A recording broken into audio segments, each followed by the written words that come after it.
Buenas tardes y una vez más iniciamos los para webinar y en el de hoy que empieza el año con él, pues la profesora Cristina Cutillas es la que se ha encargado de la organización y por lo tanto ya le cedo la palabra para que presente el Paraguay. Cristina, cuando quiera. Muy bien, gracias Antonio. Pues buenas tardes a todos. Vamos a empezar este webinar sobre microbiota, salud y enfermedad parasitaria, que va a estar, bueno, pues vamos a tener a dos invitados, al doctor Warner Aguilar y a la doctora Cortés Carbonell.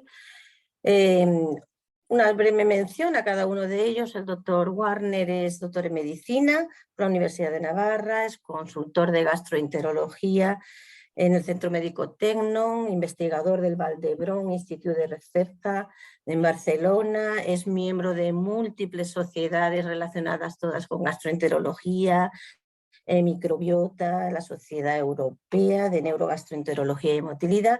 Tiene pues coautor de más de 300 publicaciones, todas ellas relacionadas con la enfermedad inflamatoria intestinal, inmunidad intestinal, microbiota, probióticos y prebióticos.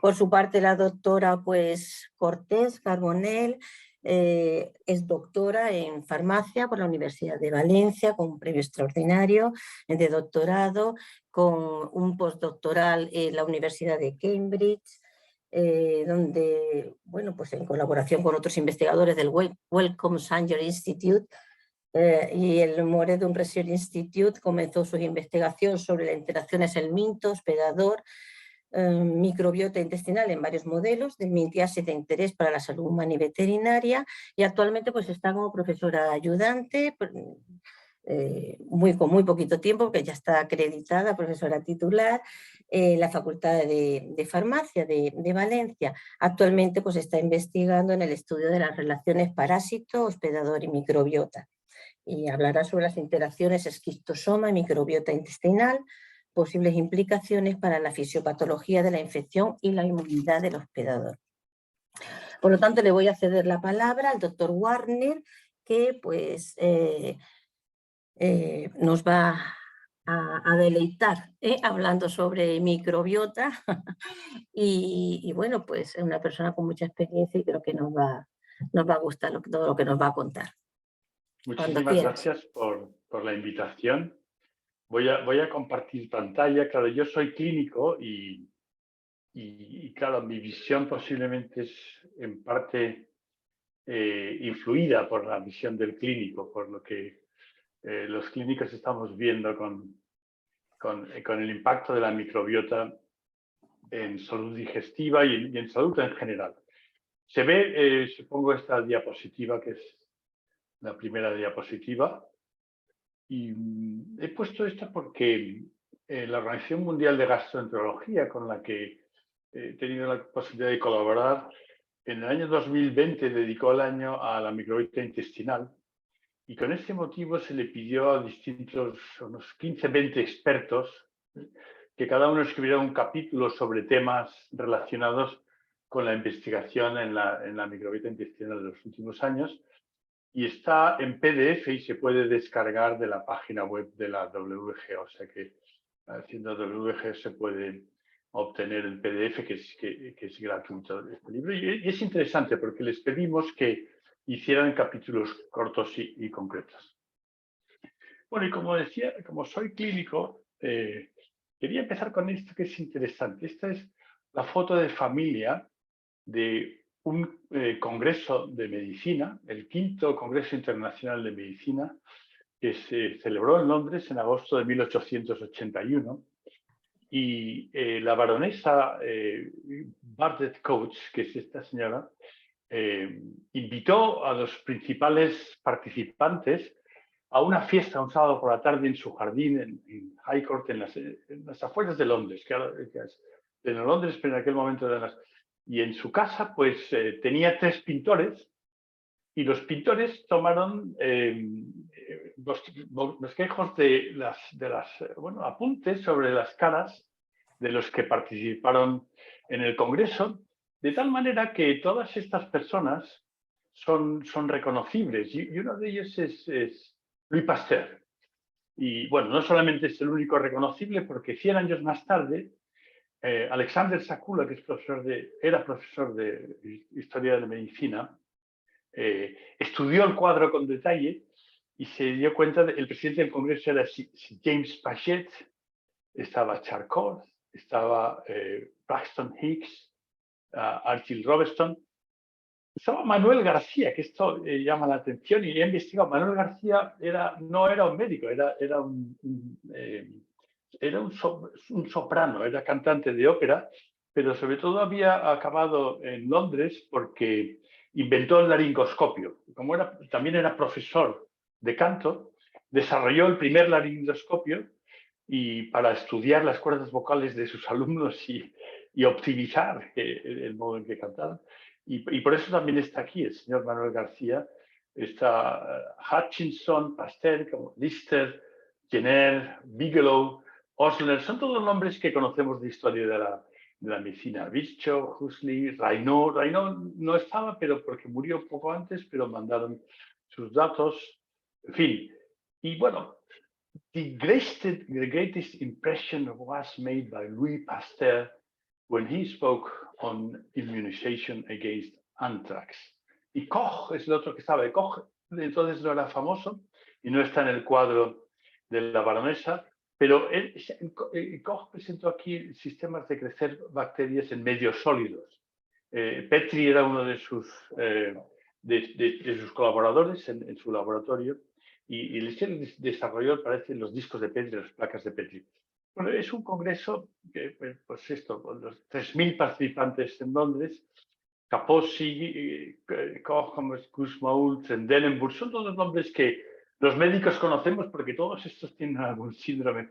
Son importantes en la historia de la medicina y han dejado su nombre en la historia de la medicina.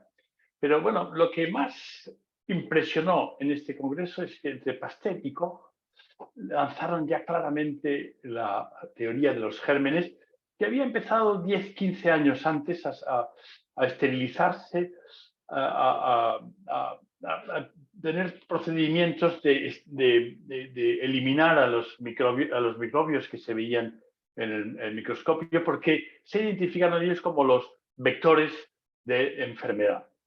Y efectivamente, esto es interesante. Cuando miramos la población del mundo y pensamos en este congreso de medicina y luego en la introducción de los antibióticos, esto sería 1880 y esto es 1950, y esto es cómo crece la población mundial. Efectivamente, no es solamente porque combatimos a las bacterias, pero la mortalidad infantil cambió radicalmente. O sea, hasta entonces el 50% de los niños morían en los primeros años de vida o en los primeros meses o en los primeros días por infecciones.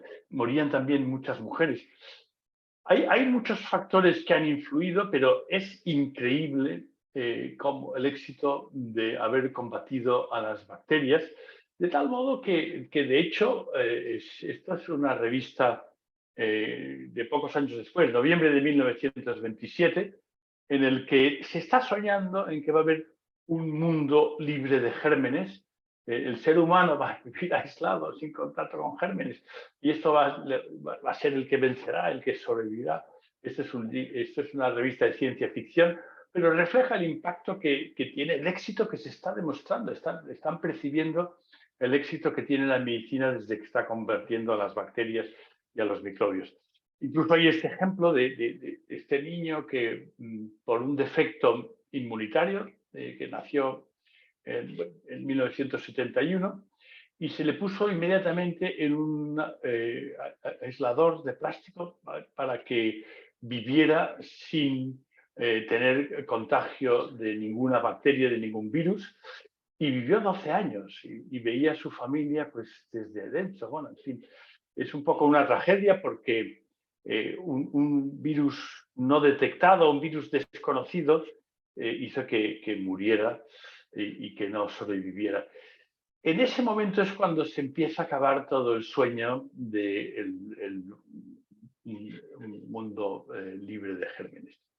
Y es curioso porque Pasteur, en el 1885, o sea, pocos años después de ese congreso con la teoría de los gérmenes como la gran novedad en medicina, escribe que en el laboratorio, en las conversaciones con la gente joven que estaba en su entorno, comenta que le interesaría estudiar si un joven, un animal recién nacido, un caballo, un conejo, un pollo, se le aislara de las materias nutritivas puras. Y lo de puras lo pone en cursiva, porque esta expresión quiere decir productos alimentarios a los que se han esterilizado. Se les ha privado artificialmente y completamente de los microbios comunes. Aquí también otra expresión nueva, microbios comunes. Él está entendiendo que hay microbios que son los patógenos, pero hay microbios comunes. Dice, sin querer afirmar nada, no puedo ocultar que emprendería este estudio, si tuviera el tiempo, con mi pensamiento preconcebido que la vida en esas condiciones sería imposible. Si este tipo de trabajos se simplificaran en su desarrollo mismo, podría ser interesante el estudio de la digestión por la adición sistemática a las materias nutritivas puras, o sea, a la dieta completamente esterilizada, vamos a añadir tal o cual microbio o un grupo de microbios para ver qué están haciendo. O sea, él efectivamente ve que todo el intestino está lleno de microbios, esos microbios no son patógenos, esos microbios no están allí de una manera casual, sino probablemente tienen alguna función, y esa función se puede estudiar si tenemos un modelo de animales germ-free. Y este modelo de animales germ-free se consigue, pero costó mucho conseguirlo. Se consigue a mitad del siglo pasado, y este es una revisión que hace un norteamericano, porque no había muchos centros, había en Francia, había en la República Checa, y en Estados Unidos, pero en pocos sitios había facilidades para hacer el crecimiento de ratones germ-free o de aves germ-free. Y lo que vieron es que los germ-free eran más pequeñitos de tamaño, pero más pequeñitos también porque sus órganos eran más pequeños, y todo esto estaba reducido en los germ-free, a pesar de que comían más, tenían que comer mucho más, pero se desarrollaban menos. Pero si se les hacía un trasplante de heces de otros ratones, de ratones convencionalizados, entonces ya empezaban a crecer bien. Con lo cual, según el experimento de que había anunciado Pasteur, eso quería decir que el poner la flora volvían a crecer, quería decir que la microbiota intestinal, la colonización, tiene un papel en nutrición, en el crecimiento y en el desarrollo corporal. Y el otro aspecto importante que vieron es que los ganglios mesentéricos y los ganglios sintéricos estaban atróficos en los animales germ-free. En la sangre no había prácticamente inmunoglobulinas, o sea, la fracción de inmunoglobulinas estaba ausente en los animales germ-free. Y si en estos animales germ-free, como le pasó al pobre niño, un pequeño inóculo de un patógeno le causaba la muerte. Es decir, que no se había desarrollado un sistema inmune que solamente se desarrollaba si se le hacía un trasplante. Se hacía un trasplante, es decir, se ponía en marcha todos los nódulos linfáticos, los ganglios linfáticos y las inmunoglobulinas en suero. En fin, esto es muy claro, por ejemplo, en el caso de los rumiantes, que son herbívoros, pero son nuestra fuente principal de proteínas. Y una vaca, pues se estima que sintetiza de 2,2 a 3 gramos, a 3 kilogramos de proteínas en el rumen, gracias a estas bacterias, a un complejo, un ecosistema complejo de no solamente bacterias, también hay hongos, en que desde el nitrato que hay en la tierra y las fibras de los vegetales se generan aminoácidos y se generan proteínas que no han entrado por la boca de la vaca, pero que sí que salen del estómago de la vaca y los digiere el páncreas y se absorben. O sea que es como un reactor productor de proteínas gracias a la simbiosis con el mundo microbiano. Y bueno, y esto mismo está ocurriendo en el ser humano. En el ser humano tenemos, como saben ustedes, el estómago y el intestino delgado y el páncreas, que con los enzimas pancreáticos digerimos muy bien las proteínas, la tripsina, digerimos los lípidos también, las lipasas, y del mundo de los hidratos de carbono solamente digerimos los almidones, todo el resto de hidratos de carbono no, o monosacáridos. Monosacáridos sí que los podemos absorber en el intestino delgado, pero la gran mayoría de los alimentos vegetales que están dentro de una célula cubierta por celulosa que el páncreas no puede digerir, se digiere en el colon proximal, es parte del aparato digestivo, porque las bacterias aquí aportan su trabajo, degradan estas células y de ahí obtenemos no solamente fibra, sino muchos nutrientes, polifenoles, que ahora estamos viendo que son tan importantes en la salud porque son antioxidantes. O sea que el licopeno del tomate o muchas de las propiedades de los polifenoles del aceite de oliva no los vamos a obtener si no tenemos la contribución de la microbiota intestinal, porque muchos de estos son macromoléculas que se absorben mínimamente en el aparato digestivo y en cambio aquí se fraccionan. Por ejemplo, los polifenoles también del col, de la soja, dependen de qué bacterias hay aquí. Cuando ya se ha consumido todo estos residuos vegetales, entonces es cuando empieza la actividad proteolítica, que son las bacterias del final, que tienen una función completamente distinta. Las bacterias viven degradando las células intestinales que se descaman y también, pues, bueno, las secreciones de moco. Es un mundo microbiano, en el fondo, bastante distinto que el de aquí. Lo que pasa es que lo que estamos viendo es que con las dietas modernas, cuando hay pocos sustratos aquí, esta flora proteolítica acaba ocupando casi todo el colon. Antes veíamos que los pólipos y el cáncer, sobre todo, era de la parte del sigma y el recto, y ahora el cáncer está apareciendo aquí también, porque aquí no hay un ambiente sacarolítico. En fin, que son datos que vamos viendo. Entonces, vamos a ver que ahora, no, sí, exacto. Claro, los estudios, el estudio del microbioma humano, y en este caso el estudio MetaHit, yo fui parte de un consorcio que fue el estudio MetaHit, que fue el que hizo el catálogo de genes, el primer catálogo de genes microbianos en el intestino humano. Estudiamos personas europeas, en aquel momento se han estudiado personas de todos los continentes, y veíamos que en promedio tenemos unos 600.000 genes microbianos no redundantes en una muestra de heces humana de una persona normal y corriente. Cuando sabes la secuencia de estos genes, puedes saber qué enzimas codifican, qué proteínas codifican y puedes inferir qué funciones hay. Entonces, ahí en este paper se calculó que había unas 20.000 funciones y cuando se miró qué tipo de funciones, las barras azules serían las funciones que nos proporcionan los genes del intestino, pero nos referimos aquí a los genes microbianos, a los genes no humanos, pero son genes nuestros, son genes que están en nuestro intestino, pero son genes proporcionados por el mundo microbiano. Y el color amarillo, estas barras amarillas, son los genes de nuestro propio genoma, del interior del núcleo, los genes propiamente humanos. Y fíjense, lo que nos dan es una cantidad de capacidad metabólica que no teníamos. Es decir, que tenemos alojado ahí un mundo bacteriano para ayudarnos a digerir muchos alimentos que no puede digerir el páncreas, que el páncreas no le ha interesado digerirlo porque posiblemente teníamos unas bacterias que estaban haciendo esa función. En fin, este dato me parecía muy interesante porque además ahora mismo ya se conoce más. Me parece que hay, si nuestro genoma codifica unas 90 glicosidasas, el mundo microbiano codifica 62.000 glicosidasas en un trabajo recientemente publicado. Entonces, claro, cuando vemos la diversidad, este es un estudio que se hizo en Holanda, en la que se mira la correlación entre la diversidad, que sería el índice de Shannon, es un índice clásico para ver la diversidad en un ecosistema. Esto es la riqueza genética, porque es un dato mucho más directo. ¿Cuántos genes distintos hay en una muestra de heces? Y esto es las funciones, cuántas funciones se identifican en una muestra de heces. Y el color rojo es una correlación positiva.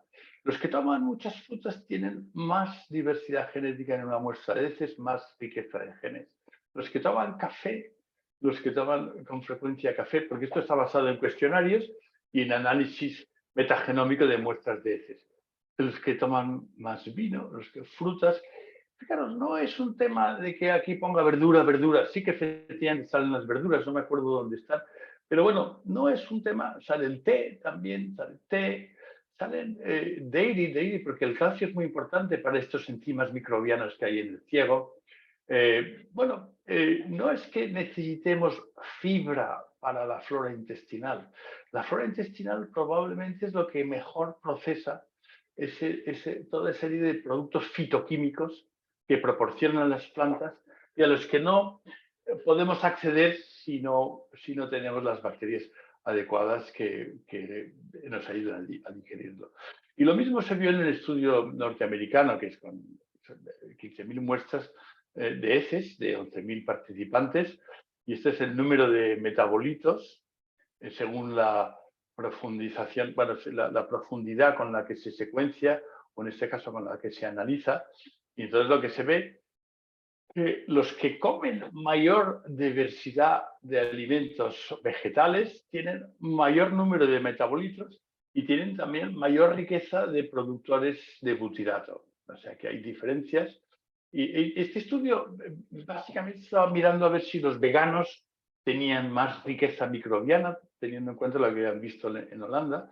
Los veganos no tienen mayor riqueza microbiana, sino los que tienen, porque un vegano que tiene una dieta muy monótona no tiene mayor riqueza. Lo que vieron es que los que tienen una dieta más diversa en vegetales, los que toman más de 30 vegetales distintos a la semana, con los que toman menos de 10 vegetales distintos a la semana, es lo que hace diferenciar y lo que hace que haya mayor diversidad. Y este es un estudio que se presenta ahora en Estados Unidos en el Congreso Americano de Digestivo. La semana de digestivo es en mayo, pero que tuve ocasión, me lo mandaron para revisar y que se basa en algo ya publicado, porque es el estudio de las enfermeras, es un estudio observacional en que se hizo un seguimiento. El estudio de las enfermeras empezó en los 80, las enfermeras que acaban sus estudios y se les dice si quieren participar, se les va enviando regularmente cuestionarios sobre estilos de vida, si fuman, si ven la tele, si hacen deporte, si tienen alguna enfermedad, si toman medicamentos. Y entonces es un subestudio en que enrolaron a 32.000 enfermeras que no tenían depresión en el momento de enrolarse, que era en el 2003 y se dio un seguimiento hasta el 2017. Y pasados estos 15, 16 años, sí que hay un número que ahora no recuerdo, de personas que ya tienen depresión diagnosticada, bien porque están tomando antidepresivos o porque tienen un diagnóstico médico y lo declaran en estos cuestionarios. Y entonces lo que vieron es que las que tomaban más cítricos tenían un 20% menos, el quintil más alto, un 20% menos de riesgo de tener depresión, y esto era bastante dosis dependiente con respecto a los que en el quintil que tomaban menos cítricos. Los que tomaban menos cítricos sería el 1 y aquí se reduce en un 20%, y esto está relativamente bastante escalonado.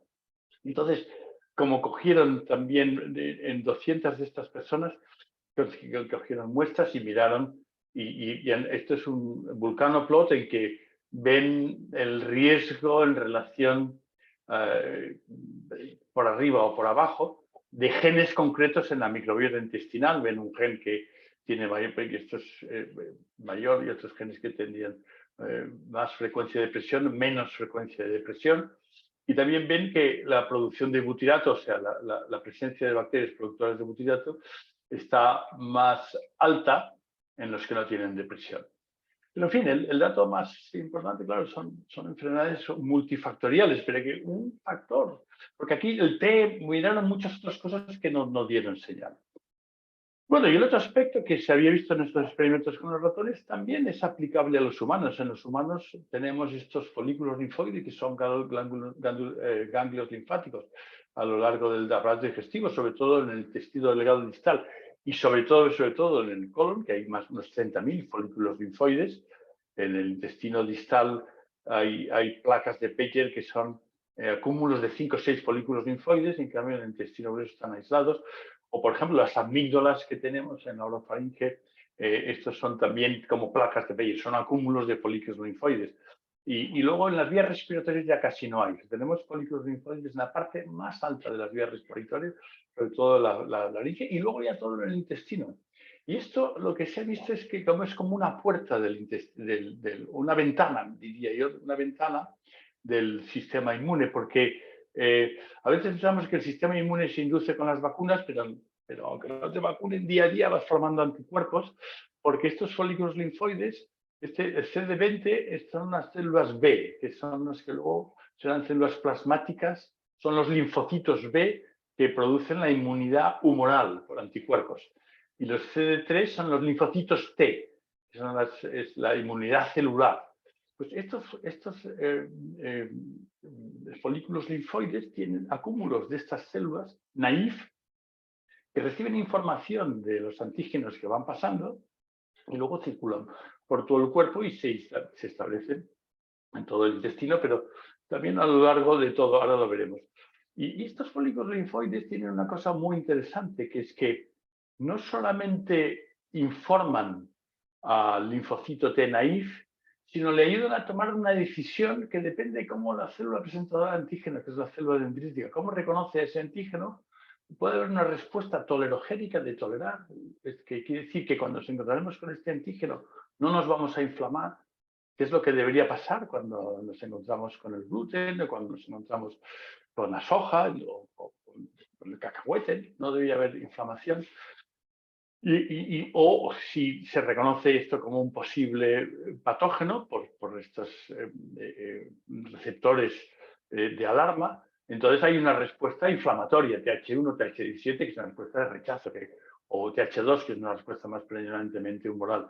Es decir, se toma también una decisión de cuándo hay que tolerar y cuándo hay que rechazar, y esto es muy importante. No se conocía hasta el principio de este siglo, porque se pensaba que el sistema inmune ignoraba lo no patógeno. Solamente le integraba lo patógeno y lo no patógeno lo ignoraba. Y no, efectivamente, lo no patógeno también lo va clasificando y efectivamente tenemos que tolerar un montón de cosas no patógenas. Nuestro cuerpo está cubierto de bacterias, los ojos están cubiertos de microbios de distinto tipo y que tenemos que tolerar. Bueno, y como decía, pues son áreas de inducción, que son las placas de Peyer, los folículos linfoides del colon, las amígdalas, anillo Galde, las vías respiratorias altas, donde se instruyen los linfocitos B y T y se reparten por todo el cuerpo. Se reparten por todo el cuerpo y producen los anticuerpos necesarios para la defensa de vías respiratorias, para dárselos al bebé también y también en el intestino. En fin, que tiene mucha importancia. Y todo esto que se conocía muy teóricamente, tampoco se veía que tuviera una aplicación en clínica hasta que se publicó este estudio en Science, que es un estudio importante. Los pacientes que tienen un melanoma metastásico, la quimioterapia no funciona porque no hemos encontrado agentes quimioterápicos que realmente destruyan la célula cancerosa del melanoma. En cambio, sí que funciona la inmunoterapia. Y la inmunoterapia son anticuerpos monoclonales dirigidos contra receptores de los linfocitos del propio paciente que evitan que el linfocito entre en apoptosis y, por tanto, mantienen la lucha sin desfallecer del sistema inmune contra el melanoma. Y esto sí que funciona. El pronóstico del melanoma ha cambiado completamente desde que tenemos inmunoterapia. Y entonces estos observaron que en una muestra de heces, los que tenían mayor diversidad de bacterias, que es esta línea azul, tenían mejor supervivencia durante el tratamiento de inmunoterapia, durante la inmunoterapia frente a un melanoma, a diferencia de los que tenían menos diversidad de bacterias. Es decir, algo que, como mayor diversidad de bacterias en el intestino, vas a estar... Bueno, y lo han estudiado de distintos modos, pero también lo han visto lo contrario, que si se da antibióticos, que los antibióticos reducen la diversidad, pues también entonces, esto es otro estudio, ahora hay ya incluso un metaanálisis, este estudio en que se ve la supervivencia en pacientes con inmunoterapia, y aquí se incluye melanoma y también el cáncer de pulmón de célula pequeña, que también se trata con inmunoterapia.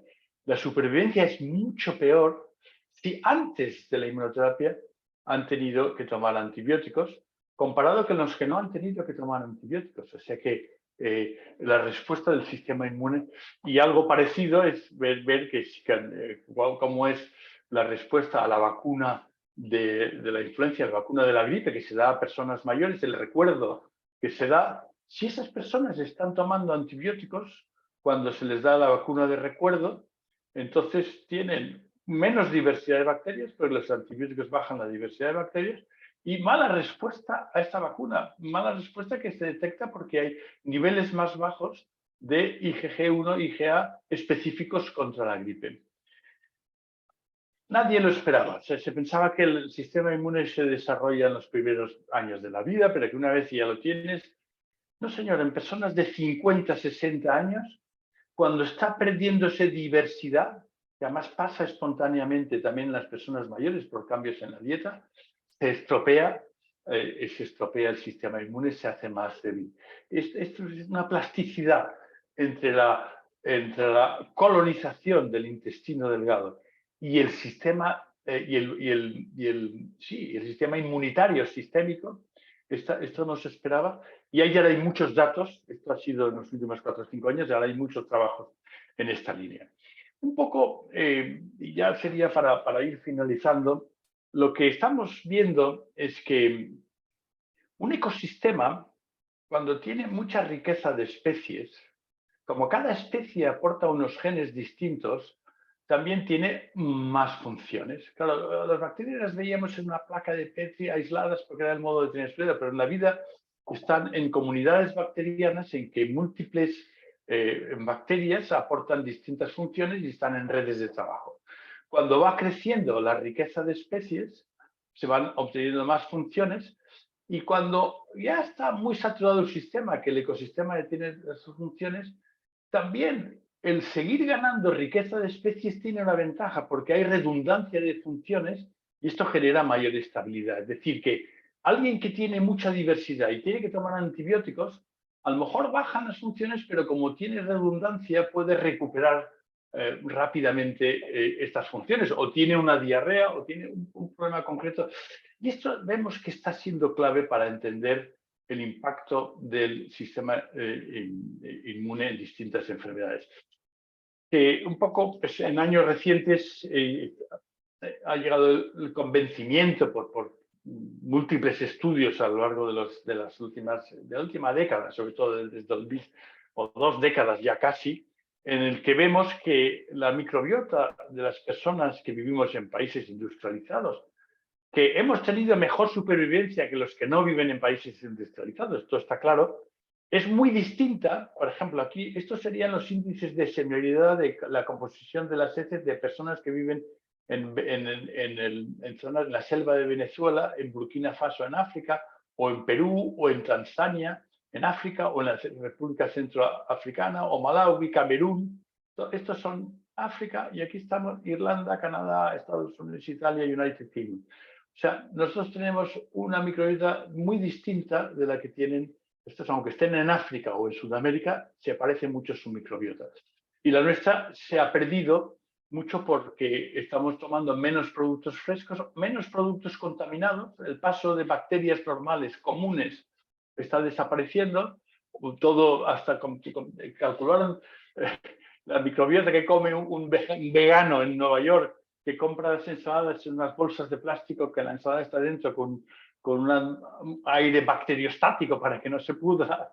No, pues no tenemos contacto con el mundo de las bacterias y en cambio tenemos mucho contacto con el mundo químico y con alimentos fácilmente digeribles y que no llegan a la microbiota. Y esto hace que probablemente estamos colonizados con una microbiota que es subóptima para la salud y influye en todo tipo de enfermedades. Es un estudio en Holanda con 8.000 individuos y esto sería esta columna de aquí, que pone healthy, es la media o mediana de cómo están estas bacterias en 2.700 de estos individuos que consideran que son sanos del todo.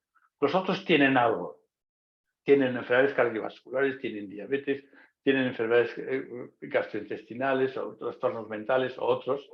Y entonces lo que se ve es que hay un patrón de disbiosis en el que hay unas bacterias que son más frecuentes en estas enfermedades, donde esto sería el score para la P, y otras bacterias que están desaparecidas, de color amarillo, que están por debajo en estas enfermedades.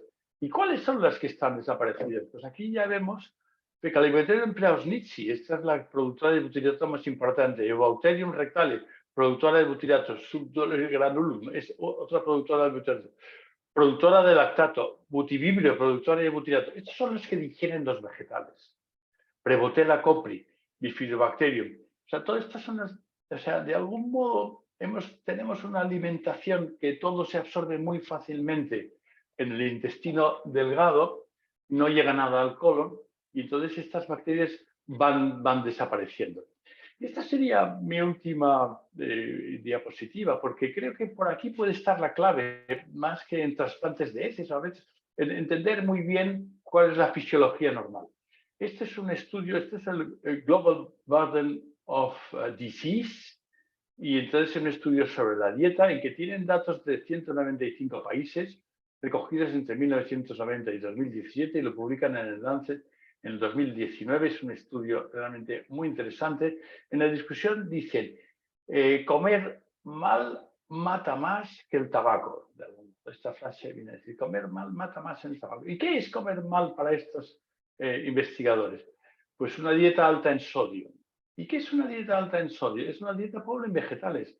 Las dietas vegetales son ricas en potasio, por eso se las quitamos a los pacientes con enfermedades renales y no les damos pocos vegetales, pocas verduras. Es decir, que cuando hay mayor proporción de dieta animal, pues esto tiene un impacto en que hay mayor mortalidad, pero no solamente en los países más ricos, que es donde más se nota, pero incluso en países pobres. Lo siguiente es una dieta baja en cereales integrales, una dieta baja en frutas, una dieta baja en frutos secos, en semillas, una dieta baja en verduras, una dieta baja en aminoácidos, en ácidos grasos omega 3, una dieta baja en fibra. Fijaros, todos menos esto son alimentos que alimentan a nuestra microbiota, la buena, para alimentarnos a nosotros. Es decir, que es curioso que todos los factores de riesgo para enfermedades, sobre todo enfermedad cardiovascular y cáncer, y esto sería el número de muertes que se atribuyen a esta mala alimentación en distintos países. Y fíjense, la carne en sí da muy poca señal. La carne en sí da poca señal. El problema es la proporción. O sea que a mí me parece que este es un estudio. También salen las legumbres, que están también muy abajo de todo. En fin, los ácidos grasos poliinsaturados, que son la grasa de origen vegetal, ¿no? Los aceites de origen vegetal, pues cuando faltan.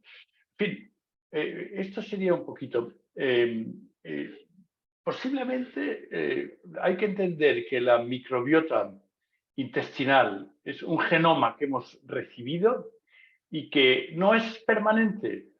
Si no lo alimentamos bien, va a haber un desequilibrio, que ese desequilibrio va a influir en un montón de enfermedades. No es que decir, bueno, tendrás que enfermedad de Crohn. No, tendrás cáncer de colon. No, va a influir en un montón de enfermedades porque al regular el sistema inmune regula mucho de estos afectos. En fin, pues por mi parte, esto era lo que les quería comentar y voy a dejar ya de compartir pantalla.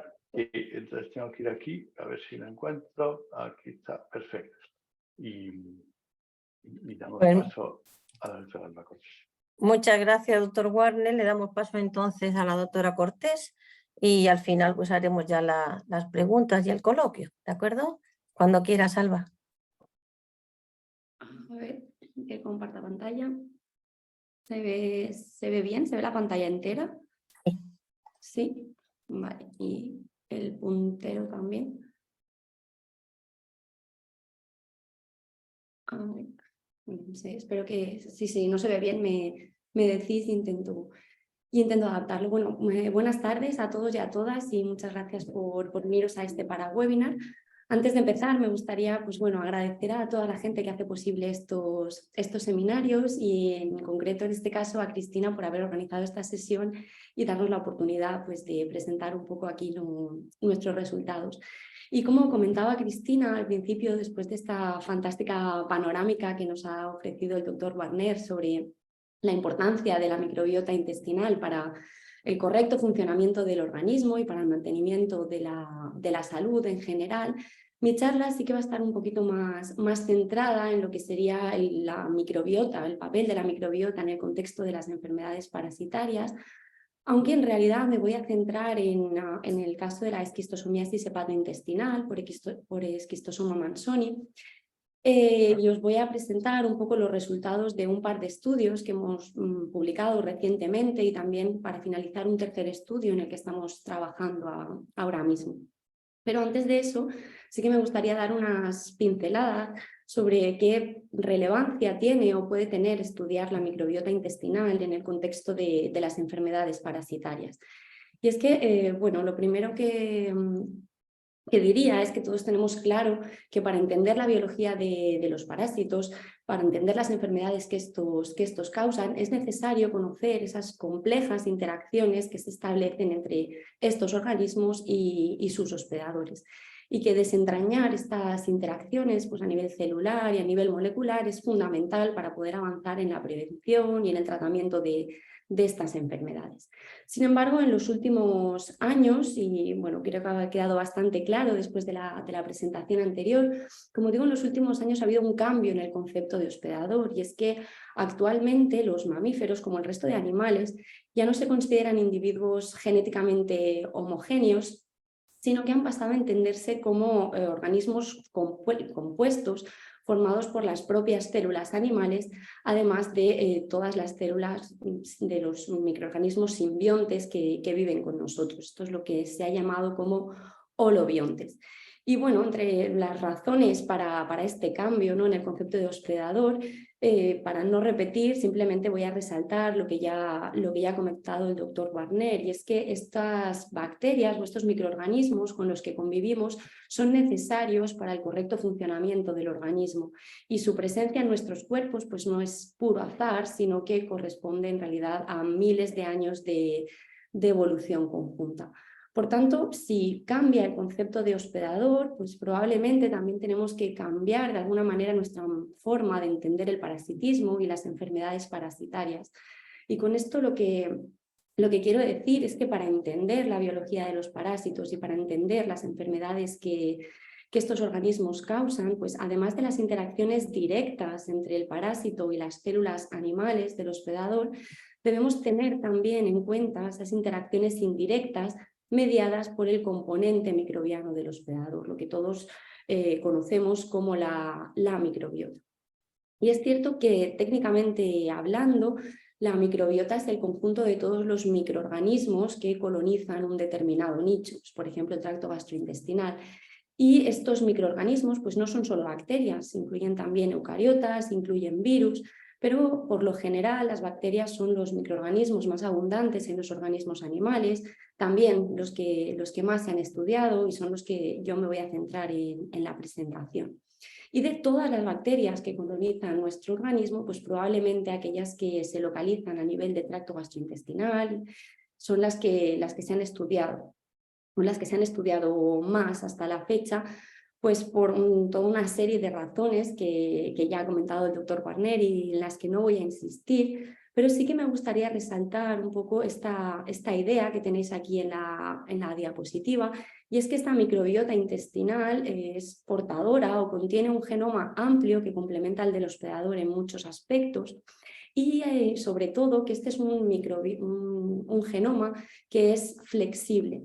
Y flexible quiere decir modificable. Modificable, por ejemplo, pues por la llegada de un agente infeccioso, como puede ser un parásito, o por cualquier trastorno o alteración que afecte al organismo del hospedador, pero también modificable, o al menos potencialmente modificable, de manera deliberada, mediante, por ejemplo, el uso de probióticos, prebióticos, posbióticos, trasplantes de microbiota fecal, estrategias mucho más sofisticadas de edición del microbioma intestinal, o lo que es más sencillo y que ha comentado el anterior ponente, cambiando simplemente la dieta.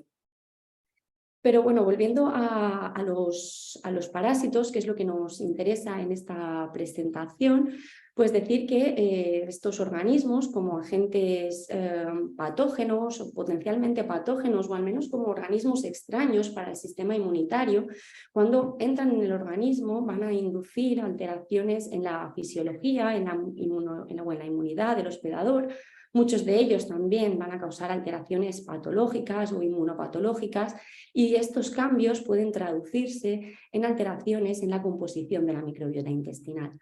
Además, los parásitos que se establecen a nivel del tracto gastrointestinal o que al menos pasan por el sistema digestivo durante su migración en el organismo, pues van a poder interaccionar directamente con las bacterias alojadas a este nivel.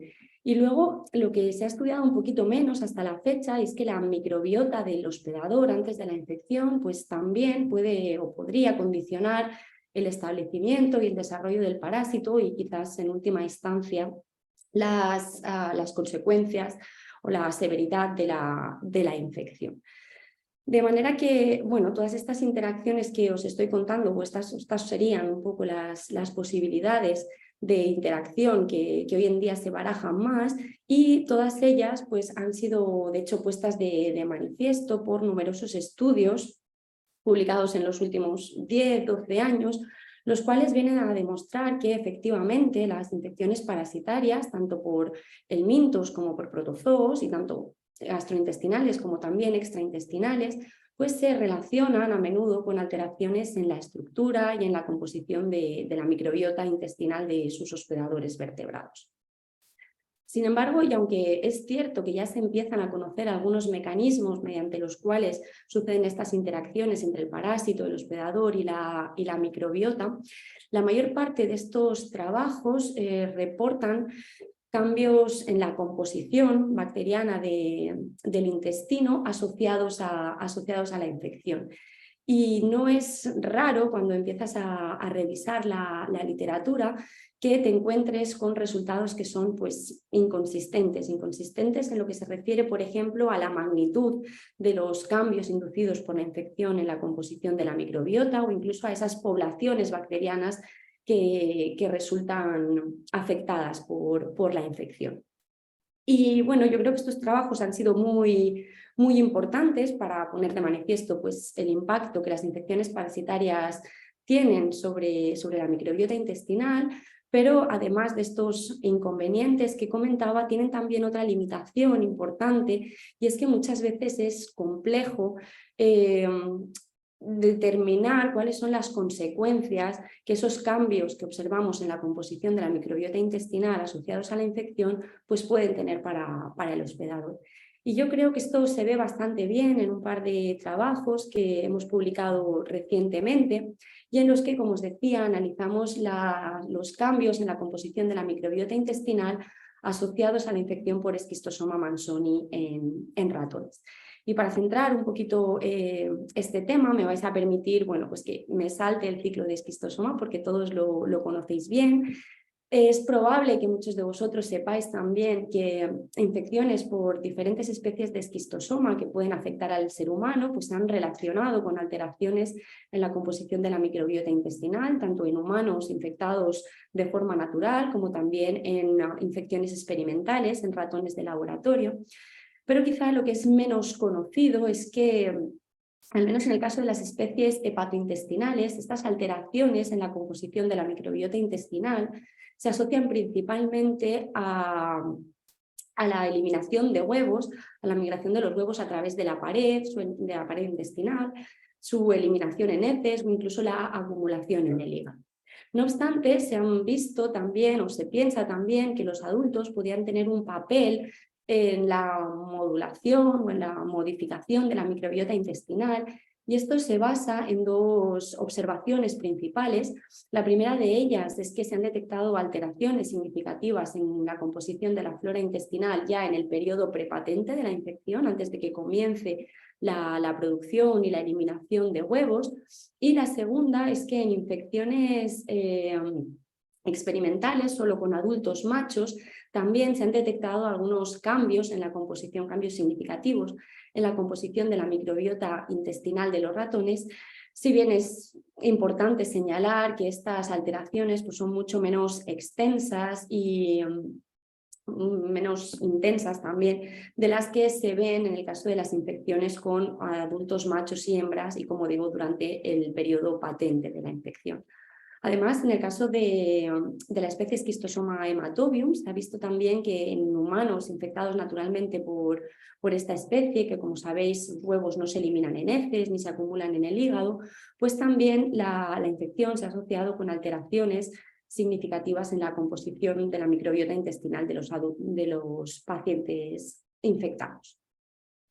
Luego, otra observación interesante es que ya en el año 2014, Holchester y colaboradores mostraron que la microbiota contribuye a la patología intestinal causada por Schistosoma mannsoni en ratón. Y esto no es de extrañar si tenemos en cuenta que a medida que esos huevos atraviesan la barrera intestinal, pues causan un daño mecánico y que eso podría favorecer el paso de antígenos microbianos desde el lumen a la lámina propia y favorecer el desarrollo de inflamación a este nivel. Y de hecho, experimentos recientes del grupo de Andrew McDonald en Manchester, los cuales todavía no están publicados, han demostrado que efectivamente la migración de los huevos a través de la pared intestinal incrementa la permeabilidad del intestino y favorece la translocación de antígenos microbianos desde el lumen, como digo, a la mucosa. Pues bueno, teniendo en cuenta un poco estos antecedentes y teniendo presente también esas inconsistencias o contradicciones frecuentes con las que uno se encuentra cuando revisa la literatura, en este primer trabajo que publicamos en el año 2020, lo que nos planteamos fue si la microbiota basal del hospedador pues podía ejercer alguna influencia sobre las alteraciones en la composición de la microbiota intestinal asociada a la infección por Schistosoma mannsoni. Y todo esto un poco con el objetivo último de tratar de determinar si esos cambios que estamos viendo en la microbiota intestinal de ratones en condiciones experimentales pues se pueden trasladar de algún modo a lo que está sucediendo en humanos afectados de esquistosomiasis. Y para responder a estas preguntas, en este trabajo lo que hicimos fue utilizar dos líneas de ratones. Teníamos por una parte un grupo de ratones wild type y teníamos también un grupo de ratones que habían sido colonizados con microbiota de origen humano. Son estos HMA que tenéis aquí, es Human Microbiota Associated, o para hacerlo más sencillo, pues ratones con microbiota humanizada, ratones humanizados. Pues bien, grupos de ratones de las dos líneas se infectaron experimentalmente con Schistosoma mannsoni y se mantuvieron infectados durante 50 días, y esto es aproximadamente unas 3 semanas desde el inicio de la eliminación de huevos. Y transcurrido este tiempo post-infección, pues los animales fueron sacrificados para determinar la carga parasitaria y además obtuvimos el contenido del colon y lo analizamos mediante secuenciación de amplicones del gen 16E. Además, por supuesto, de cada una de las líneas teníamos grupos de animales control no infectados, lo cual nos permitió, pues en primer lugar, caracterizar y comparar esa flora basal antes de la infección y luego pues determinar los cambios en la composición de la microbiota de cada una de las líneas asociados a la infección con el parásito. Y al final del experimento, bueno, lo primero que nos encontramos es que los ratones humanizados mostraban una carga parasitaria significativamente más elevada que los ratones wild type, ya que, como podéis ver en la diapositiva, pues en estos animales no solo detectamos un número mayor de adultos, sino que recuperamos también un número significativamente más elevado de huevos por gramo de heces, lo cual indicaría que esta microbiota basal pues puede de alguna manera condicionar la susceptibilidad a la infección por Schistosoma mannsoni, al menos en ratones. Y pasando ya a los resultados de la microbiota, como comentaba, lo primero que hicimos fue caracterizar y comparar la microbiota basal de las dos líneas de ratón que estábamos utilizando, y como se puede ver aquí, como esperábamos, pues la microbiota de cada una de las dos líneas fue muy diferente, con las muestras de cada una de ellas pues situadas a ambos extremos de este gráfico de coordenadas principales. Detectamos también diferencias significativas en las poblaciones de muchos géneros bacterianos, familias, órdenes, pero lo que más nos llamó la atención probablemente es que, como tenéis aquí abajo, la microbiota intestinal de los ratones humanizados mostraba una diversidad alfa mucho menor, significativamente menor, que la de los ratones, la de los ratones wild type. Y como comentaba antes el doctor Warner, la diversidad alfa es un concepto de ecología que tiene en cuenta, por una parte, la riqueza de especies presentes en una comunidad y también sus abundancias relativas, lo que se conoce como la uniformidad. De tal manera que cuanto mayor es la diversidad alfa de una muestra o de una comunidad, pues mayor es su riqueza, mayor es su complejidad, y esto se ha relacionado con una microbiota más sana. Por tanto, estos resultados lo que nos indican es que, las razones por las que pensamos que estos ratones humanizados presentaban una menor diversidad alfa que los wild type, es porque algunas, o en realidad muchas de las bacterias presentes en esa muestra original del donante humano, pues simplemente no llegaron a establecerse en el intestino de los ratones, bien porque no están adaptadas a este hospedador o bien por otras razones por las que no podemos controlar. Y bueno, esto sugiere que en realidad estos ratones humanizados pues no son portadores de una microbiota que, digamos, pudiera ser representativa de lo que es una microbiota humana sana, si es que se puede definir lo que es una microbiota sana, pero sí que nos ofrecen pues dos sistemas muy diferentes en los que evaluar y comparar el efecto de la infección sobre la comunidad microbiana intestinal. Y esto es lo que hicimos a continuación y bueno, pues en realidad, en consonancia con otros estudios que ya se habían publicado, vimos que la infección induce cambios significativos en la estructura de la microbiota intestinal de las dos líneas de ratón, como muestran estos gráficos que representan los resultados del análisis de correlación canónica.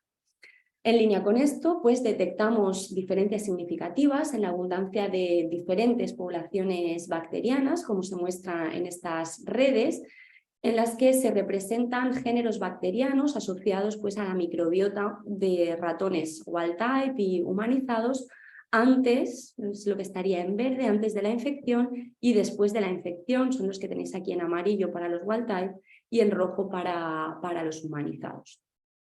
Y bueno, mirando un poquito los grupos de bacterias que resultaban alterados en un grupo y en otro, pues encontramos que algunos de ellos se modificaban, digamos, de la misma manera por la infección en los dos grupos. Y fue el caso, por ejemplo, de este género Parabacteroides, que como podéis ver, pues estuvo significativamente expandido, sobre representado en el intestino de los animales infectados de las dos líneas.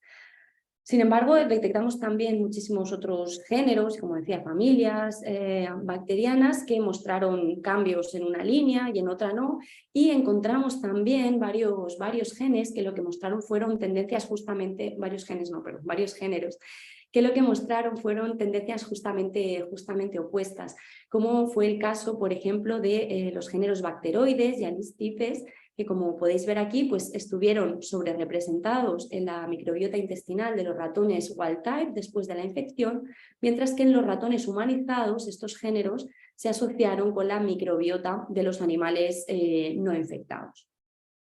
Y bueno, pues como comentaba antes, es un poco complicado, ¿no? Decir qué significa esto, qué significan los cambios en las poblaciones de uno u otro género y qué significa que estos cambios sean iguales o sean diferentes en cada una de las líneas, porque cuando tienes estos resultados lo que haces es normalmente ir a la literatura y ver qué hacen estas bacterias o qué pueden hacer estas bacterias, y lo que nos encontramos es que en los dos géneros, estos y otros que identificamos como significativos, pues contienen bacterias o contienen especies bacterianas que se han asociado con funciones antiinflamatorias y contienen otras especies bacterianas que se han relacionado más con ambientes o entornos proinflamatorios. De manera que, bueno, en este primer estudio lo único que pudimos concluir con algo de seguridad es que la composición de la microbiota intestinal basal antes de la infección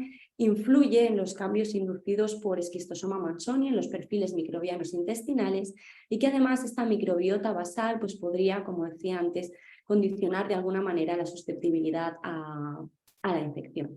Y precisamente por estas limitaciones que, como digo, tienen los estudios basados en el análisis del gen 16S, en un trabajo posterior que publicamos a finales del año pasado, lo que hicimos fue analizar exactamente las mismas muestras que en el estudio 1, pero en este caso mediante secuenciación de genomas completos.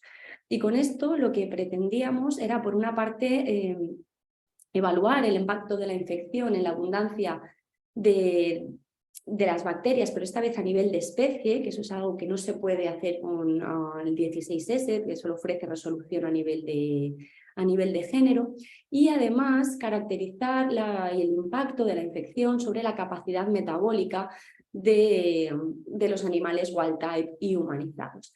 Y para esto último utilizamos esta herramienta bioinformática, HUMAN-3, y esto lo hicimos en colaboración con el grupo de Macedon Cavin-Treva en la Universidad de Washington en St. Louis.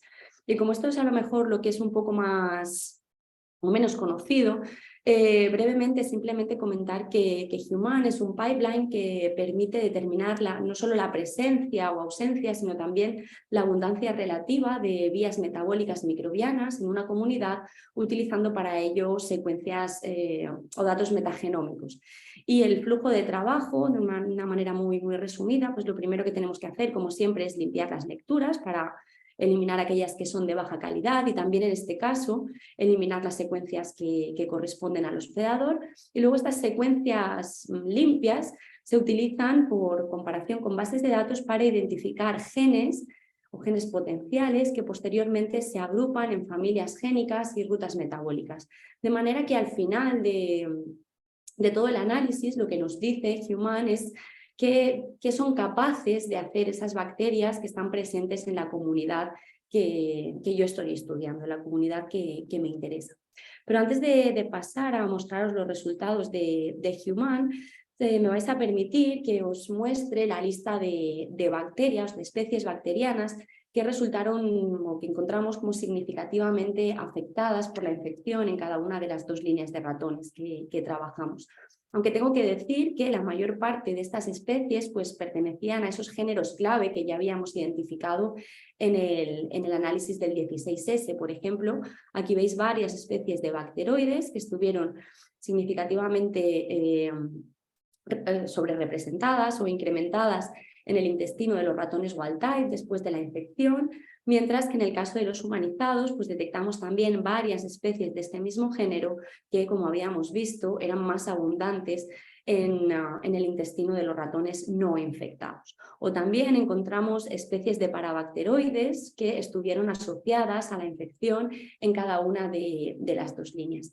Y aunque aquí ganamos resolución respecto al análisis del 16S, tenemos información a nivel de especies bacterianas, pues de nuevo cuando vas a la literatura muchas veces te encuentras también con que la misma especie se ha relacionado con ambientes inflamatorios o reguladores dependiendo del contexto.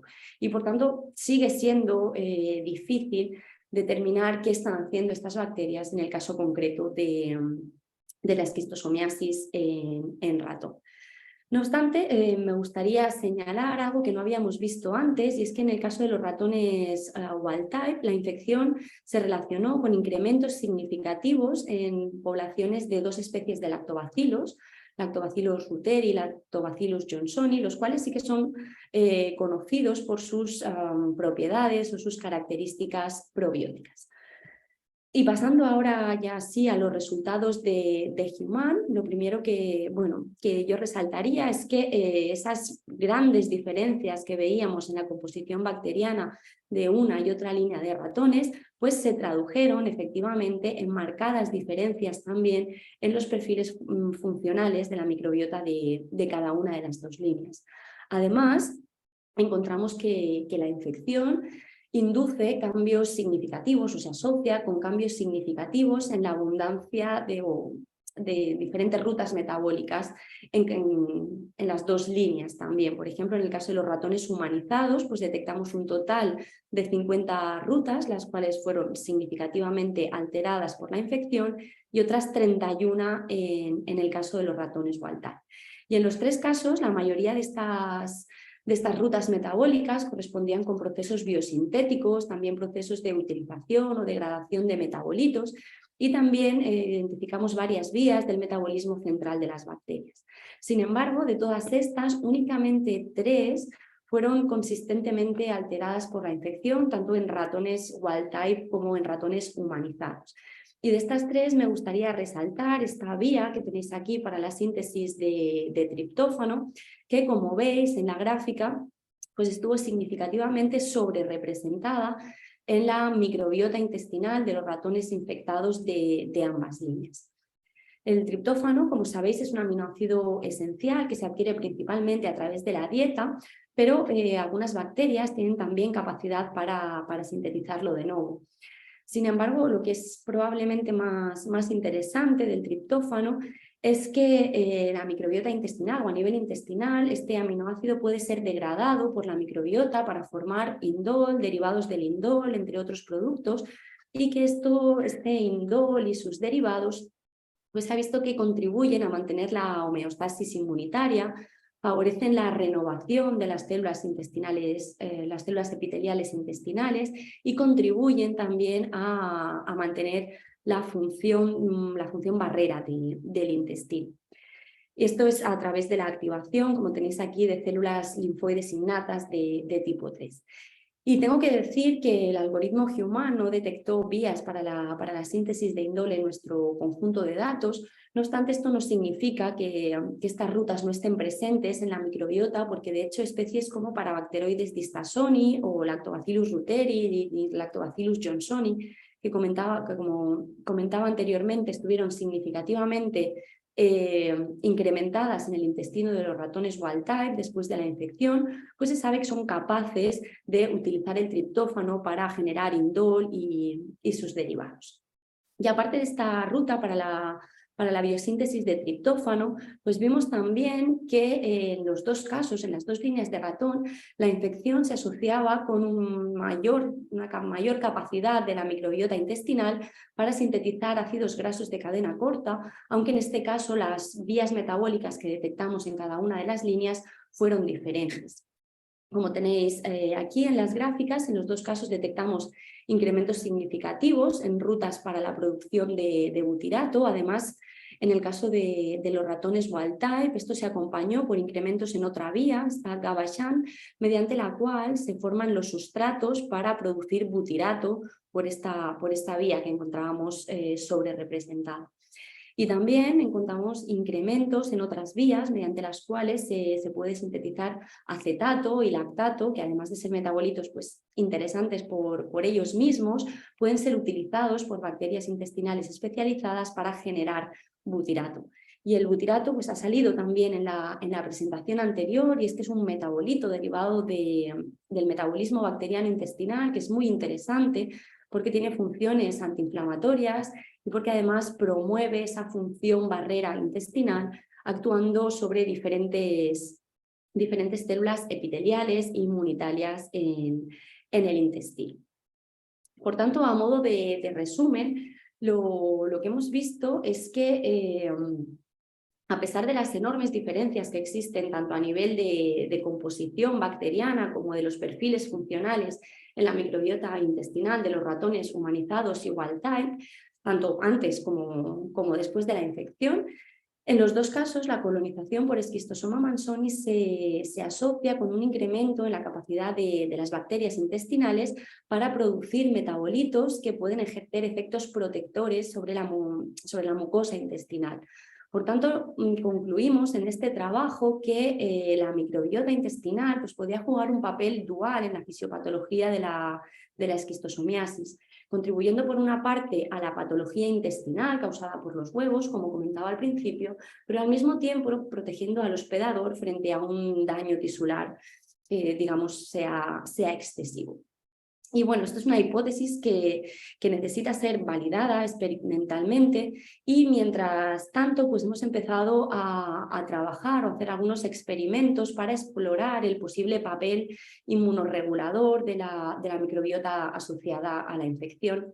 Y aquí es donde empieza la segunda parte de esta charla, en la que me gustaría mostraros algunos resultados recientes que hemos generado en colaboración con el grupo de Andrew McDonald en la Universidad de Manchester, gracias a un pequeño proyectito que nos concedió la Royal Society.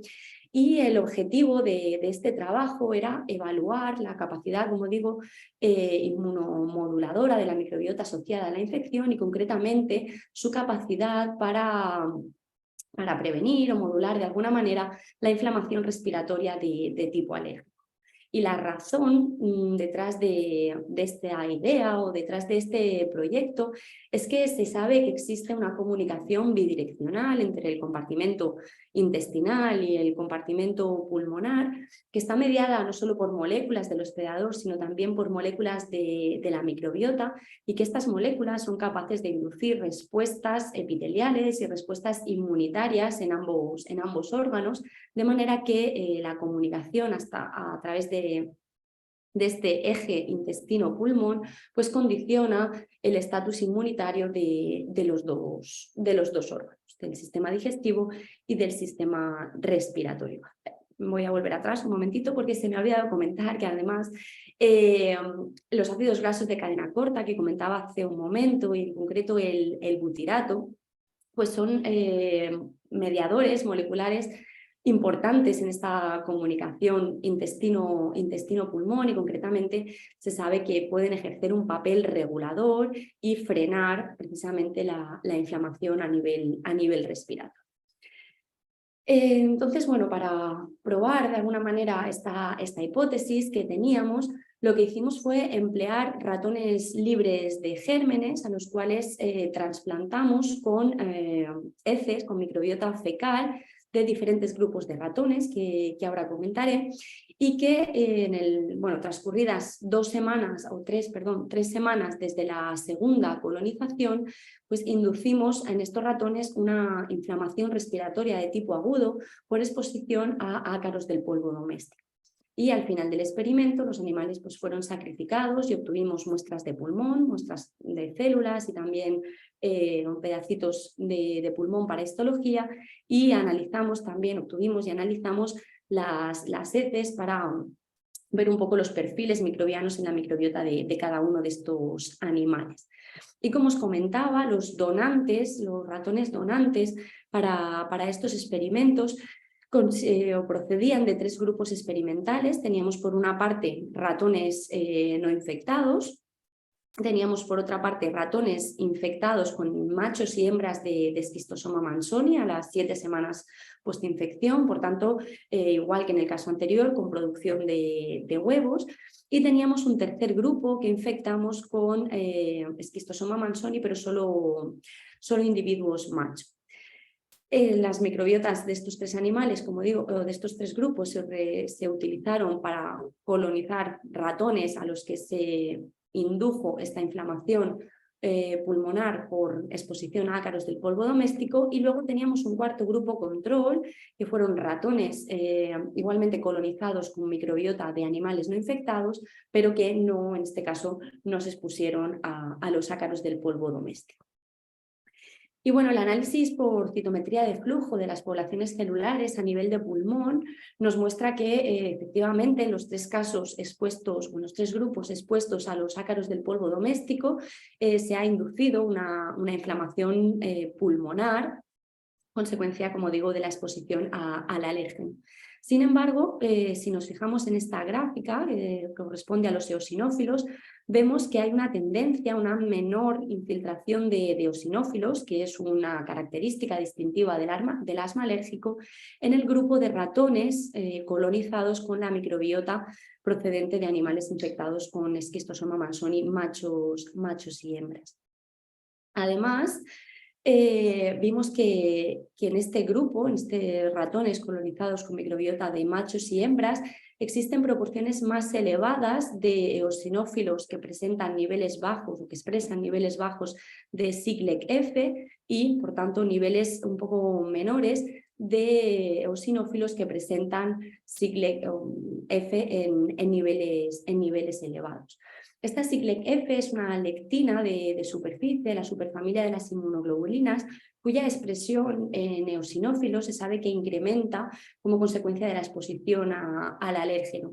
Y aunque su función no es del todo conocida, sí que se han descrito dos poblaciones de eosinófilos en pulmón, los cuales expresan niveles diferentes de Siglec-F, además de otras características distintivas.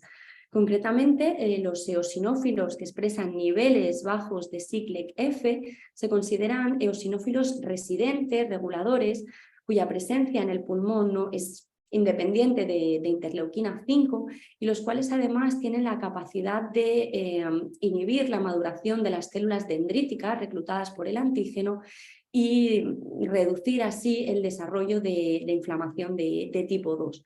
En cambio, los eosinófilos que presentan niveles elevados de Siglec-F son células efectoras, células reclutadas al pulmón vía interleuquina 5 y que además de Siglec-F pues expresan muchos otros genes relacionados con la inflamación. Por tanto, estos perfiles celulares sugieren que la microbiota asociada a las infecciones con machos y hembras y huevos podría tener un papel protector frente a la alergias. Además, otra población celular interesante son los macrófagos, ya que estas células, en respuesta a una agresión pulmonar, a una alteración pulmonar, son capaces de producir, de liberar un montón de citoquinas proinflamatorias que contribuyen a la patología a este nivel. Y como se observa en estas gráficas, en nuestro experimento vimos que la exposición a los ácaros del polvo doméstico pues indujo una tendencia, o en los grupos expuestos a los ácaros del polvo doméstico, una tendencia a una reducción en la presencia de macrófagos alveolares, mientras que los macrófagos intersticiales se vieron incrementados. En cambio, sin embargo, en los dos casos estas tendencias fueron más suaves o menos pronunciadas, de nuevo en el grupo de los ratones colonizados con heces procedentes de ratones infectados con machos y hembras, mostrando de alguna manera algún tipo de reversión, ¿no?, de las alteraciones inducidas por la estimulación con ácaros del polvo doméstico hacia lo que vemos en el grupo de los animales no expuestos al alérgeno. Sin embargo, lo más interesante probablemente de todo esto es que estos perfiles celulares a nivel pulmonar pues se asociaron con una menor histopatología en el caso de los ratones portadores de la microbiota asociada a la infección con ambos sexos. Como podéis ver en estas imágenes, la histología pulmonar de los ratones de este grupo pues es más similar a la de los ratones control que en los casos de los animales de los otros grupos expuestos a los ácaros del polvo doméstico. Y si hacemos un zoom en estas imágenes, pues vemos que efectivamente la infiltración celular en estos animales es menor y también es menor el grosor del epitelio de las vías respiratorias. Y bueno, esto es todo lo que os puedo contar por el momento sobre la inmunopatología, en lo que hemos observado a nivel de la inmunopatología en este experimento. Y a nivel de la microbiota intestinal, pues bueno, los resultados son bastante preliminares, porque ha sido gracias al webinar que he intentado sacar un poco de tiempo para echarles un vistazo. Y lo primero que llama la atención, como tenéis aquí, es que el factor experimento ejerce un impacto importante sobre la composición de la microbiota intestinal. Esto no es de extrañar y probablemente os estáis preguntando esto qué significa, y es que no lo he comentado, pero los resultados anteriores, los resultados de células y de histología que he mostrado antes, vienen de dos experimentos diferentes en los cuales los ratones pues, se procesaron, como he comentado al principio, y lo que vemos aquí es que bueno, la microbiota intestinal de los ratones de un experimento y de otro experimento pues, muestra claras muestra claras diferencias. Sin embargo, si nos fijamos un poco en cada experimento por separado, pues vemos que cada grupo experimental, la microbiota es bastante similar y diferente del resto, aunque en este caso, en el experimento 2, es cierto que la microbiota intestinal de los ratones colonizados con microbiota de ratones sanos y luego expuestos o no a los ácaros del polvo doméstico, pues como se ve aquí es bastante similar. Pero algo que también llama la atención es que en los dos casos, en los dos experimentos, la microbiota de los ratones asociados a, bueno, trasplantados con heces de, es un poco tedioso de decir esto cada vez, asociados a las infecciones de ambos sexos o con adultos de ambos sexos, pues está siempre, me parece siempre un poco más separada, es un poco más diferente que la de los otros grupos. Y si volvemos a juntar todos los datos y aplicamos test de estadística univariante, pues mediante LEPSI, por ejemplo, vemos que la microbiota de este grupo mostró niveles significativamente más elevados de bacterias del orden bacteroidales y también de la familia Bacteroidaceae. Y a nivel de familia pudimos confirmar estas diferencias mediante ANOVA. Otra cosa que hemos visto es que en el caso de los ratones portadores de la microbiota de infecciones monosexuales, solo con machos, pues muestran niveles más elevados de esta familia, Acoleplasmataceae, lo cual se ve también por ANOVA. Y la verdad es que esta familia es un poco rara y he hecho una búsqueda rápida y no he encontrado pues nada que interesante que pueda significar esta alteración. En cambio, sí que es verdad que existen trabajos en los que se ha visto que incrementos en la familia Bacteroidaceae a nivel de la microbiota intestinal y también en pulmón, pues se relacionan con una mayor producción de ácidos grasos y se han relacionado también con una protección frente al asma alérgico en ratones. Por tanto, bueno, yo creo que esto encaja bastante bien con los datos que tenemos hasta ahora, con esa posible capacidad de la microbiota asociada a la infección para reducir la inflamación pulmonar de tipo alérgico, también con lo que sabemos sobre el impacto de la infección sobre la capacidad metabólica de la microbiota intestinal, con esa mayor capacidad para producir ácidos grasos de cadena corta. Pero bueno, como decía antes, son hipótesis que deben ser validadas experimentalmente. Tenemos que esclarecer bien los mecanismos moleculares, si son los ácidos grasos de cadena corta, si son estos junto con otros productos bacterianos. Todo esto está todavía por ver. Y relacionado con esto, pues me gustaría terminar con una frase que no es mía, pero bueno, me he permitido adaptar al contexto que nos ocupa, porque yo creo que cuando nos planteamos es importante tener esto en cuenta cuando nos planteamos estudiar la microbiota intestinal en el contexto de las enfermedades parasitarias. Y bueno, esta reflexión final es algo así. Podríamos decir que ahora que sabemos que los parásitos alteran los ecosistemas microbianos del hospedador, para entender cómo estas comunidades microbianas protegen o causan enfermedad, debemos ir más allá del estudio de los microorganismos en sí mismos y pasar a esclarecer las interacciones que se establecen entre estos microorganismos y el hospedador. Y no solo esto, sino también esas interacciones que existen entre los propios microorganismos que forman la comunidad y entre estos y otros colonizadores del organismo humano o animal, como podrían ser en este caso los parásitos. Y para terminar, no me queda más que agradecer pues, a todas las personas que han hecho posible este trabajo, en particular a Cinzia Cantacesi, Gabriel Rinaldi, también a Andrew McDonald y Alice Costain, y sobre todo a todos y a todas por vuestra atención. Muchas gracias. Muchas gracias, doctora Cortés. Ha sido muy interesante ambas charlas. No he mirado el chat porque estaba metida en el tema. No sé si hay por aquí quizás algunas preguntas. No sé cómo se ve este, no, aquí no parece que bueno, haya. yo puedo aprovechar, porque sabes que es interesante que hace años se intentó, como se ha visto que en países que hay más parasitosis por gusanos, efectivamente hay menos incidencia de asma y de cualquier tipo de alergia, curiosamente. Hubo un estudio en el Lancet muy importante con muchos datos, me parece que era en Etiopía, y entonces se planteó, claro, una de las cosas que pasa es que los que tienen capacidad de colonizar crónicamente normalmente inducen células T reguladoras, que es lo que ha salido. Y cuando tienes más un pool de células T reguladoras más importantes, es más difícil que el sistema inmune combata una partícula no viva, ¿no? Como puede ser el polvo de ácaros o como puede ser los péptidos de gluten. Y entonces se intentó, me parece que era el Trichius muris. Tricuris. El Tricuris, sí. Tricuris suis, sí. El Tricuris suis, exactamente. Sí. Ya sé que conocéis la historia. Sí, sí. Luego, no sé, para tratar a niños con alergia, para inducir células reguladoras, pero luego no he oído hablar más, porque el Tricuris suis... Sí. Tricuris suis en realidad es un parásito del cerdo y que se utiliza porque el parásito humano es Tricuris trichiura.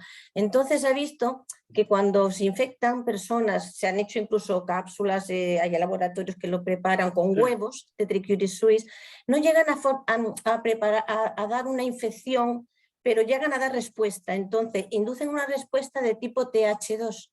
Entonces, esto hace que se inhiba esa respuesta TH1 que está presente cuando hay, eso sabe usted mejor que yo, cuando hay una reacción inflamatoria, como es el caso de la reacción inflamatoria de IBD o la enfermedad de Crohn, de manera que amortigua esa reacción TH1 con una respuesta de tipo TH2. Entonces, eso, lo que no sé es cómo ha quedado todo eso, no ha continuado. O sea, yo conocía a un médico americano que estaba promocionando esto en los años, en la primera década de este siglo, y dejó de hacerse. Por eso es lo que yo quería preguntar. Sí, no, se dejó de hacer. El doctor Sumner fue el primero que empezó diciendo esto y... Pues sí, no me acuerdo de su nombre, pero puede ser porque coincidimos en alguna reunión. Bueno, pero que encaja perfectamente con lo que nos ha enseñado Alba del último estudio, de que cuando los ratones están perfectamente colonizados,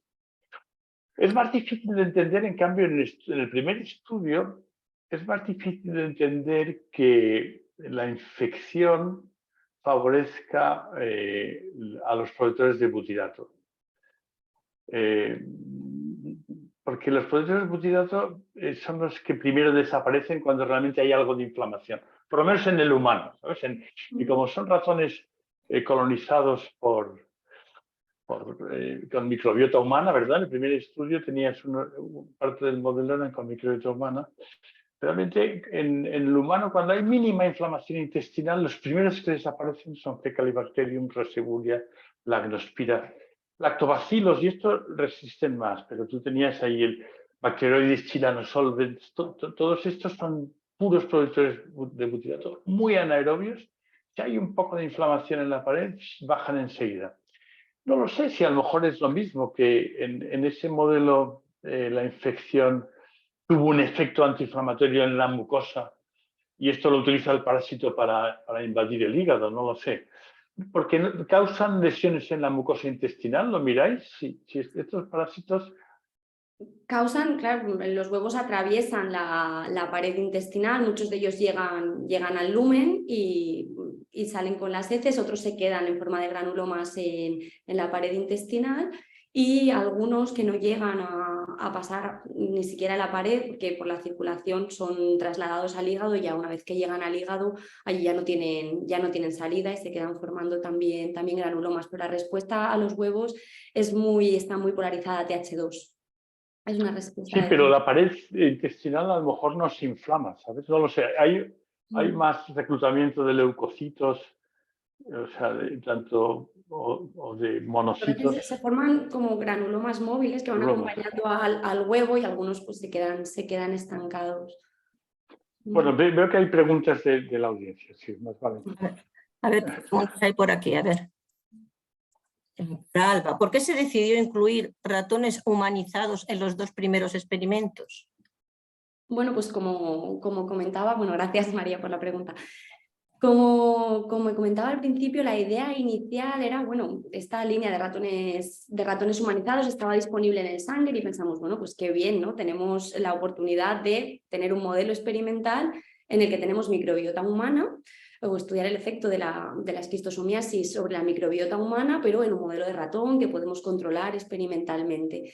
La sorpresa fue cuando, bueno, nos encontramos que verdaderamente esa microbiota que tenían esos ratones pues no es representativa, como decía, de lo que sería una microbiota humana, pero sí que nos sirvió pues para ver cómo la flora basal o las diferencias en la flora basal condicionan que el parásito induzca o se asocie, digamos, a aumentos en las poblaciones de unos u otros grupos de bacterias.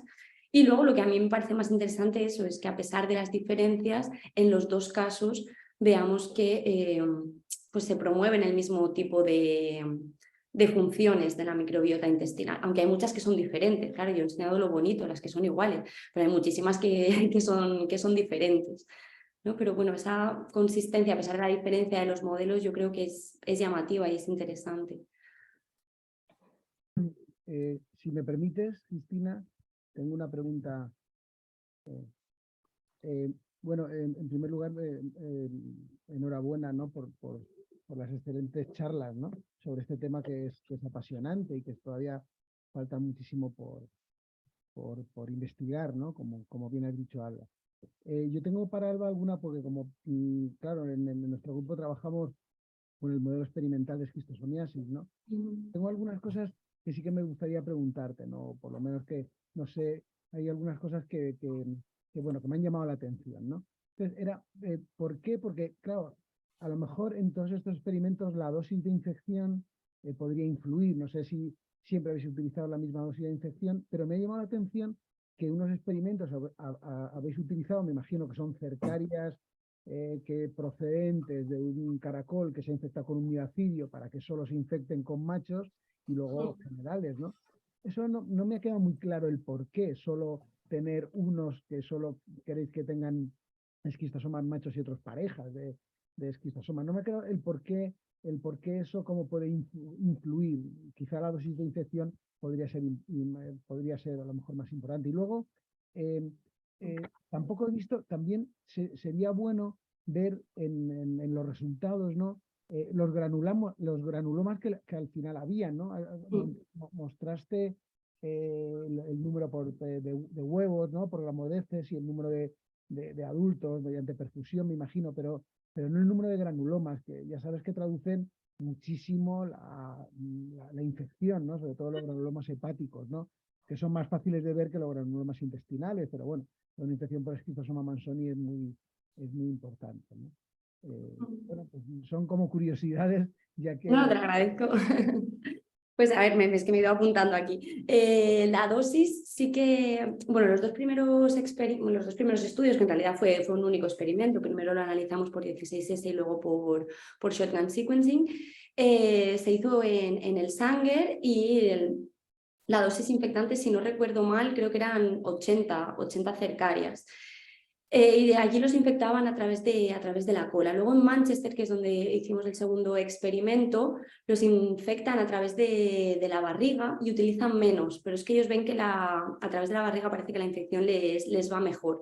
Entonces no sé si son exactamente comparables los dos resultados, pero sí que hemos hecho experimentos con la gente de Manchester, con ratones infectados con dosis altas y dosis bajas.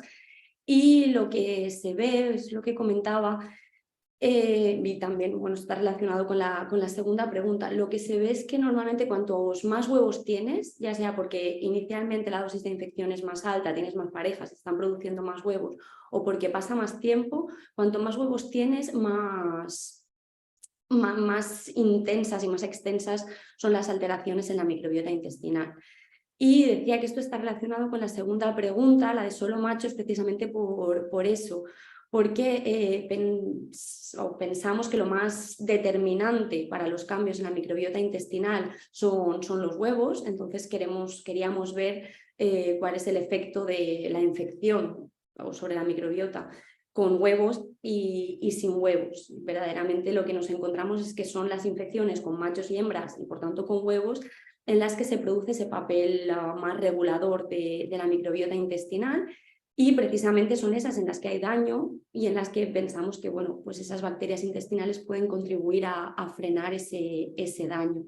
Entonces eso responde un poco a las dos primeras preguntas y luego la segunda es verdad, pero no nos lo planteamos en el desde el primer momento y luego ya no se replicaron los estudios, pero sí habría sido muy interesante tener datos de la histopatología de esos ratones humanizados y wild type. La verdad es que habría completado muy bien el estudio, pero no fue posible.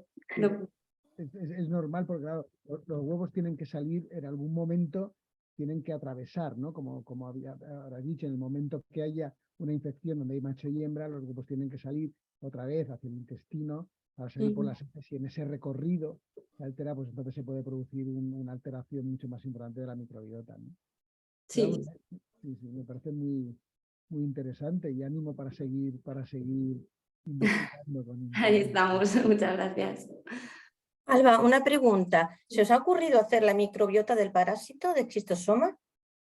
Se nos ha ocurrido, pero no hemos tenido mucho éxito. Es una buena pregunta. De hecho, estamos terminando un manuscrito que espero que salga en los próximos meses, en los que sí que mostramos con imágenes mediante FISH, utilizando sondas frente al gen 16S, hemos detectado bacterias en todos los estadios evolutivos. El único que no hemos mirado es esporocisto, pero en todos hemos encontrado bacterias. Nos falta un poco rematar ahí cómo llegan las bacterias al huevo. Es lo que todavía no tenemos muy claro. Pero bueno, ya como digo, espero que esté en los próximos meses. Y probamos a secuenciar, se mandaron muestras a secuenciar. De hecho, la idea original era a lo mejor un poco ambiciosa y era utilizar pues eso, parásitos recuperados de ratones humanizados y no humanizados y ver si podíamos incluso ver diferencias en la microbiota de los dos, ¿no? Saber hasta qué punto el hospedador vertebrado contribuye a esa microbiota. Es que un experimento parecido se ha hecho con Ascaris hace muy poquito, se ha publicado hace muy poquito. Entonces se hacen personas que están infectadas, incluso miden el grado de infectación, es decir, si la carga parasitaria es alta, es baja, y entonces vieron que realmente no era tanto la microbiota del humano lo que cambiaba, sino la del propio parásito, del Ascaris. Es curiosísimo, vamos. Por eso ahora he pensado y digo, bueno, ¿y si se hiciera en Schistosoma? Sí que lo es. De hecho, eso es ¿cómo se llama? El PMP, el Parasite Microbiome Project, es otra vertiente, ¿no? De las interacciones parásito-microbiota, que es muy interesante. Pero claro, es que un Ascaris es así y un Ascaris vive en el intestino y es muy sencillo. Con esquistosomas son gusanitos pequeños, además están en sangre, que bueno, en principio es estéril. Entonces, recuperar de ahí la microbiota y secuenciarla, lo que teníamos al final eran todo contaminantes.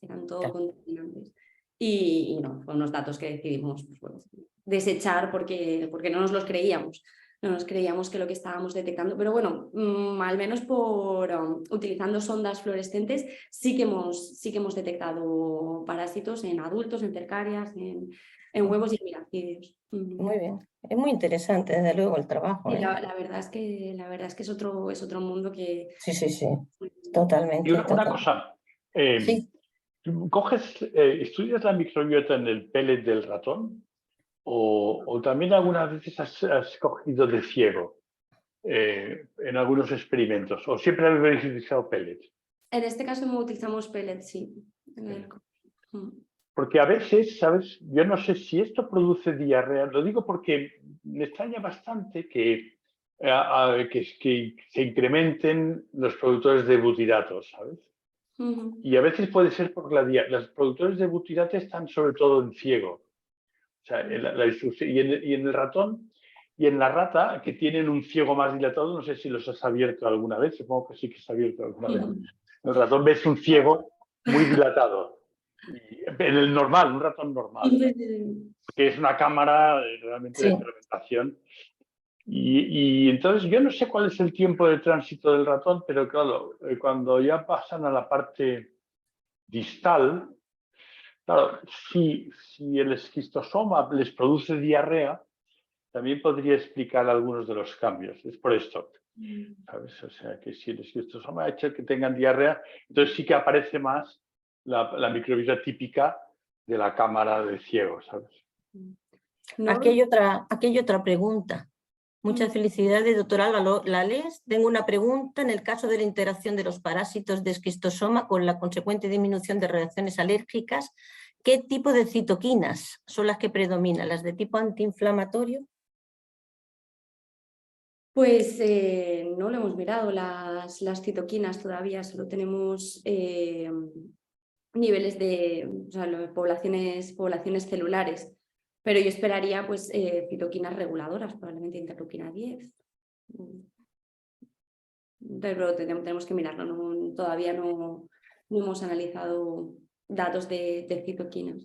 Yo tenía una pregunta para el doctor Warner, que yo creo que es propio de mi propia ignorancia, pero dicen que la microbiota realmente en el humano, ¿no? Se sale, digamos, o se produce en los 3 primeros años. Creo que ha dicho algo así, ¿no? Cuando hay un cambio de lo que sería la dieta líquida a la dieta sólida. Parece ser que es un paso decisivo, ¿no?, para la formación de esa microbiota. Entonces, la pregunta es un poco absurda, ¿no?, pero ¿se podría dirigir, ¿no?, esa microbiota para prevenir algunas enfermedades ya desde pequeño? O sea, lo que ocurre es que el primer inóculo, que es el inóculo que viene de la madre, y sobre todo de la lactancia materna, sí que es una microbiota muy especializada en bifidobacterias, y porque en la leche de la madre hay unos prebióticos, unos oligosacáridos que hacen crecer las bifidobacterias, y muy sacarolítica, que favorece bastante la maduración de la pared intestinal. Luego, cuando se empieza a variar la alimentación, va cambiando, pero es un ecosistema muy pobre, con muy poca diversidad y entonces con mucha inestabilidad. O sea que si tú coges la microbiota de un niño y coges una muestra una semana después, no puedes reconocer que es el mismo niño. Estás haciendo... En cambio, con humanos sí que más o menos reconoces de quién es este Pepito, pero hasta los 5 o 6 años los cambios son caóticos y dependen de... Bueno, ahora, por ejemplo, uno de los estudios que salió hace poco, se ve mucho la transmisión entre humanos, ¿no? Por ejemplo, entre humanos que viven de madre a hija, porque en este era solamente con sexo femenino, se nota muchísimo la transmisión entre personas.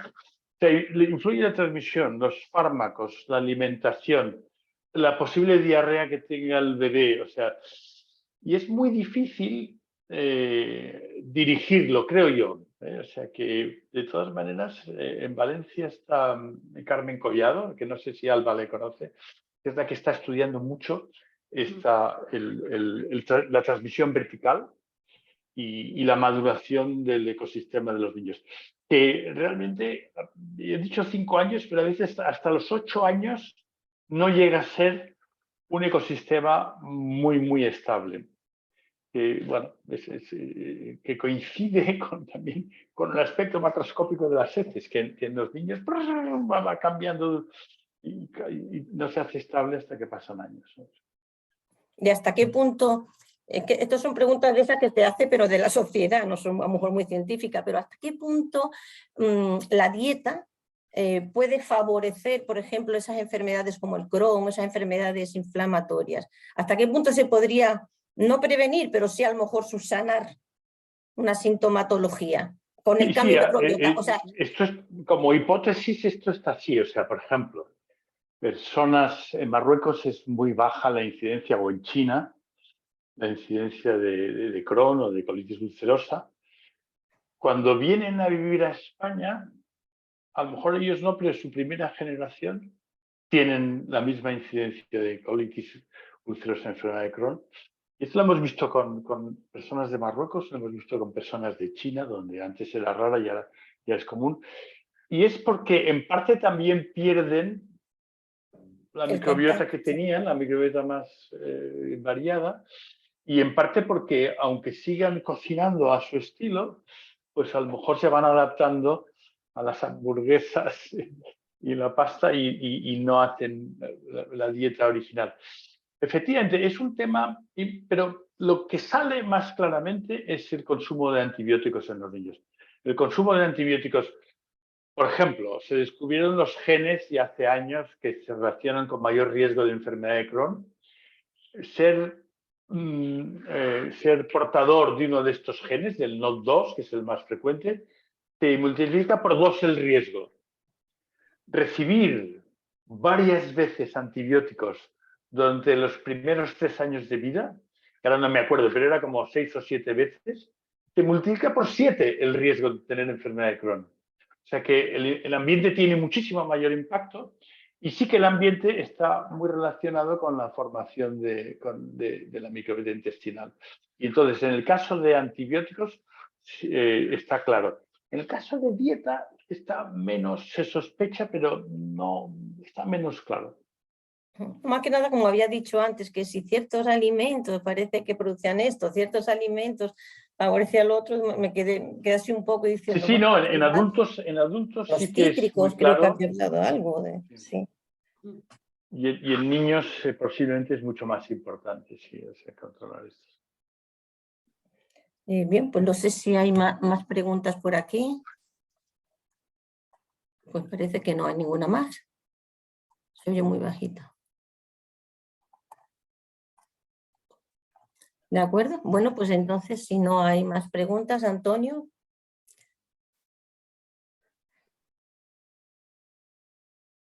No se oye. Que si digo que si no hay más preguntas, que si os parece, bueno, pues lo dejamos y... Es que creo que Antonio está hablando, pero está muteado. Antonio, el micrófono. El micrófono, Antonio. Ya, perdonad.